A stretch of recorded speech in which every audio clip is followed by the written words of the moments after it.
from, if the test kit is different than what the controller is reading, you need to calibrate the controller. So, and generally it's within 0.2. So if it's reading 7.0 and we're within 7.1, well, you don't need to do anything. But once you go to that 7.2, you need to go ahead and recalibrate. So go ahead and, if you could, go ahead and recalibrate the system by pressing the calibration button. And then go ahead and hit pH. Good. And just go ahead and put 0, 7, whatever you think you got there. 0. And then hit enter. Okay, and then previous screen. There you go. Okay. So would you be able to bring that up if you wanted to 7.4? I'm sorry?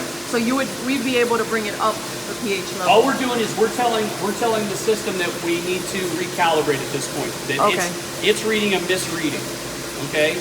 Now, as far as the bringing it up, you would have to either go ahead and add a chemical to do so.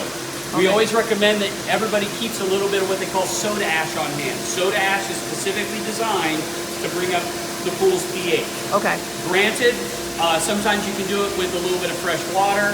You can also do it with sodium bicarbonate if your alkalinity is low. But if you truly want to, the ideal way to do it is to use soda ash. Soda ash? Okay. Okay? It's one of those quote-unquote kind of emergency chemicals. The thing about pools is that pretty much everything we add to the pool takes the pH of the pool and brings it up. Brings it up. It generally doesn't bring it down. The only thing that really brings it down is urea or the actual acid that we're mixing itself. Okay?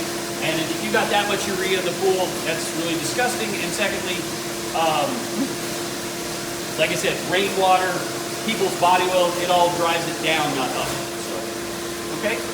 And right All now the system is saying it's down. Now it's saying we're okay, but now we got a chlorine high alarm. For some reason, our chlorine went ahead, and our part per million chlorine, when we made the change, it also made a change. Okay. So once again, we continue with the daily test, and we just make sure the controller is working correctly. Okay. So the next thing he would need to do is go ahead and take a chlorine test. Now, are you used to the 5 drops and 5 drops, or have you used the scoops? You've used the scoops? Okay. Some people have, some people haven't. Okay? This is, I'm sorry? Oh, okay. For this, since we already know we've got some chlorine, we move it down to the 10 milliliter mark.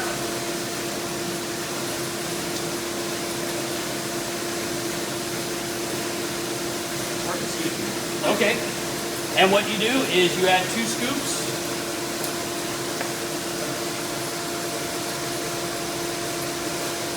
Sample should turn pink.